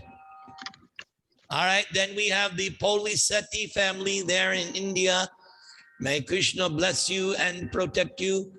Anything particularly you need blessing? Please bless us to improve in spiritual. Okay. May you improve your spiritual life. Hare Krishna. And if you want to improve, then preach. Tell others about Krishna or invite others to attend this class. You will be recognized by Krishna. And there is my old friend, Mehak. Mehak, Haribol. Hare Krishna. Good to see you after a Prabhuji. long time. Thank you, Prabhuji. Now, Thank you where's for the my wonderful- friend? Is he working today? Yeah, he's working today. He should tell him he works too much. He has to attend this class. Yes, Prabhuji. Yes. I finished. Anyway, any blessing you want in particular? Prabhuji, bless us that we should always remain in association with the dear devotees like you and Srinanama and Mataji Srinanama Radha. Oh my God, that is an excellent request. Krishna will certainly fulfill your request to stay always in the association of devotees. That is the secret of success. If you stay in the association of devotees, Maya cannot grab you. Maya can only grab when I'm by myself. Maya gets in there. But if I stay in the association of devotees, Maya has no chance. May Krishna fulfill your desires. Thank you, Prabhuji. Then we have Gayatri. Gayatri, may Krishna bless you and protect you. Do you have any special request? Yes, Prabhuji, please bless me that to take this Krishna consciousness more seriously. Yes. May you be fully determined, fully serious, and fully enlightened in Krishna consciousness throughout your whole life. May you stay tied to Krishna. Hare Krishna. Thank you. Thank you. And then we have Ramesh Chatlani. They are my parents, Gurudev. Oh, well, Hare Krishna, well, Hare well. Krishna. You are already blessed having such a wonderful preacher daughter. You are already blessed. So you just take care of your daughter, support her, encourage her, enthuse her. Whatever she needs for preaching, you provide for her, and you will be blessed by Krishna, guaranteed. So may Krishna bless you. Do you have any special requests for yourselves? Nothing, just peace and harmony, Guruji. Okay, may there be peace and harmony, provided we stick to Krishna. Hare Krishna. Very good.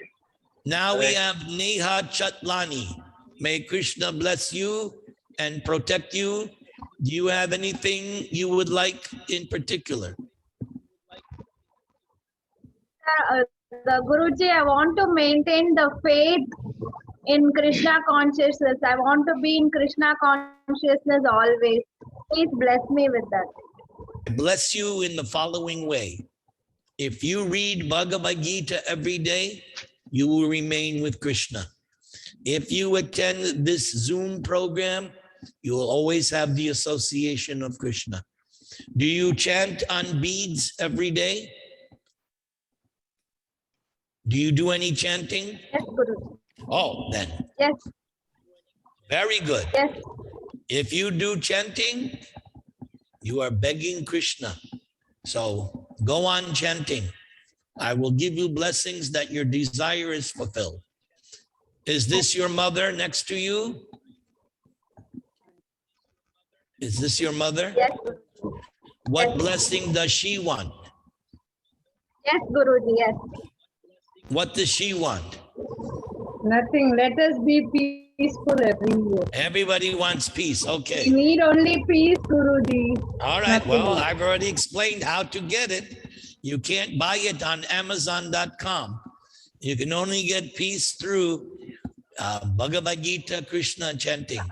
All right. Now we go to the best name here. I see Krishna. Best name. May Krishna bless you, Krishna. Hari Bol. Where did he go? Where did Krishna? There he is. Krishna. Hi. Hari Bol. Hari Bol. Do you need anything in particular as blessing? May Krishna guide me in whatever I do, just like he guided Arjuna. Good request. May Krishna guide you from within and give you good instruction, and may you also follow Krishna's instructions in your heart. Hare Krishna. Then we have Usha Mehta. May Krishna bless you and protect you. Usha, what do you have for your request? You have to unmute. You have to unmute your microphone. I can't hear you, Usha. She's not unmuting her microphone. Prabhuji? Yes. Hare Krishna. Yes. I just want you to bless my brother to get well soon and my daughters. May Krishna bless, protect, and maintain. May you be fully rejuvenated by Krishna's blessings. Hare Krishna. Hare Krishna. Hari Bol. Hari Bol. May you become fully revigorated. Jai. All right, we already did Supriya and Sanchari. Now we have Disha. Did I say that right, Disha? Yes. Hare Krishna. Hare, may Krishna bless you. So what request do you have? What blessing? For any obstacles to be eliminated from my spiritual path. Oh, yes. May Krishna remove all the obstacles in your life. May you progress like the Ganga flowing. May there be no obstruction. May you conquer. And may you become staunch devotee of Krishna. Hare Krishna, Krishna Krishna, Hare Hare, Hare Rama, Rama Rama, Hare Hare. Jai Ho. Hare Krishna. Okay, now we have Vrinda Gopika. Jai Vrinda Gopika. Hare Krishna Maharaj. Koti Koti. Oh, you're driving in a car and attending class. Very good. Excellent. My daughter is driving, Maharaj. Yes. Koti Koti Dandavat Pranam. Srila Prabhupada, Srila Gurudev ki jai. Please pray for me and my two daughters and my Prabhu that we always remain Krishna and never forget Krishna, and we get a strong association of Vaishnava and Srinam Mataji's association and your association. Please pray for all of us. Koti Such Koti a Dandavat pure Pranam, Hare prayer Krishna. has to be fulfilled by Krishna. May Krishna fulfill your pure desire. May everything come as you desire. Hare Krishna. Hari Bol. And then there's Thank you, Maharaj. Hare Tejal Krishna. Shah. Koti koti dandavat pranam. Hari Bol. Tejal, what is your request? Hare Krishna. I am trying to be more selfish. I have 3 requests. I hope you bless me for the same. I have started chanting since I have joined these classes, but I have not yet reached 16 rounds daily. So I want you to bless me first of all for that. Secondly, 6 chapters are over and wait. yeah. We'll do one blessing at a time. May you get to the point of 16 rounds. May you get that strength from Lord Chaitanya and Guru Dev. Number 2. Thank you. Number 2 is, since now we are learning so many things that Krishna has said in Bhagavad-Gita, I would like to follow each and everything that he said in my real life. Whatever he said till now, we have, yeah. May you be successful in executing all of Krishna's instructions. But actually, even if you follow just one, you're success. So you want success on success on success. So yes, may you obey all of Krishna's instructions in Gita. Okay. And number 3. And last but not the least, I want to be in Krishna consciousness till my last breath. Jai Ho, may Krishna fulfill that desire. Hari Bol. May you always be with Krishna through thick and thin. Thank you. All right, now Thank we you have so much. Shivani. May Krishna bless you and protect you. And what request do you have, Shivani? Hare Krishna Guru Maharaj, Damit Pranam. Please bless me that I can do chanting till my last breath, and I can progress in my bhakti and bring my family into Krishna consciousness. May Krishna fulfill your desire, and at your every breath, even up to the last, Krishna is there in your heart, on your tongue. Hare Krishna. Thank you. All right, we did that. We did. And now I think Karuna Jadwani. Karuna. Hare Krishna Gurudev. What request do you have? I need peace and happiness for my family. Then you have it. May Krishna fulfill your desire that you have peace in terms of Krishna consciousness. May you always be protected by Krishna. Hare Krishna, Hare Krishna. So I think that's everyone. So now Sri Nam Radha. What Gurudev, blessing do you... Neelam is left. She's there with the name iPad in the list. Oh, okay. iPad. What's her name? Neelam. Leelam, may Krishna bless you and protect you. And do you have any particular blessing you want? Hare Om Krishna, Guruji, I just need blessings to be in Krishna consciousness and peace and happiness for my family and children. Yes. If you are in Krishna consciousness, you will be in peace and you will give peace to others. May Krishna fulfill your pure desire. Hare Krishna. Hare Bol. Hare Krishna. All right. Srinam Radha, is that everybody? Yes, Gurudev. Now, yes. Thank you so All much. right. So now what blessing do you want? Hey, Gurudev, please bless me that I can fulfill the instruction of my spiritual master in this lifetime. Yes. May you be empowered to execute the instructions of your spiritual master. And may, by this preaching, may you go back home, back to Godhead. Hare Krishna, Krishna Krishna, Hare Hare, Hare Rama, Rama Rama, Hare Hare. Thank So, you. anything else before I sign off? No, we are good, Gurudev. Thank you so much for your wonderful class, for your blessings. We are truly blessed. Thank you so much. Can I May share Krishna- one little thing with you, Guruji?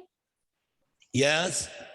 My mother, who's not here on this earth anymore, she had mastered all the shlokas of Gita by heart. Oh. And she used to recite every morning from 4 to 7 o'clock.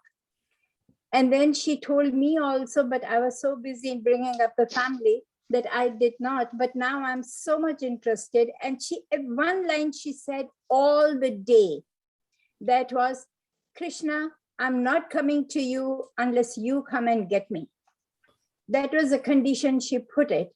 And sure enough, when the last time an end came, she was so happy. She was clapping. I said, what happened? Did you see Dad? She says, no. I said, did you see Lord Krishna? She says, yes, he's here. Like, she didn't have speech, but with her hand action, she was trying to tell me that my wish is fulfilled and Krishna is here to get me. Jai, this is a success story. Excellent. Krishna Thank is you. the dearmost friend. Yes. Very good. Thank you for sharing that. Thank you for your blessings. Okay, everybody. Till the next time. Hare Krishna, Hare Krishna. Krishna Krishna, Hare Hare. Hare Rama, Hare Rama. Hare Rama, Rama Rama. Rama, Rama, Rama, Hare Hare. So, adios. Thank you, Gurudev. Thank you. Thank you. Hare Krishna, Dhamma Pranam. Hare Krishna. Hare Krishna. All right. Thank you all very much. See you next week. Happy Janmashtami and happy Srila Prabhupada Appearance Day. Panchakalpa. Hare Krishna. Hare Bol Mataji. Hare Bol. Hare Bol. Hare Krishna. Hare Krishna. Hare Krishna. Hare Krishna. Hare Krishna. Hare Krishna, Sanat. Hare Krishna. Suresh. Hare Krishna. Hare Krishna. Hare Krishna. Hare Krishna. Hare Krishna. Tera.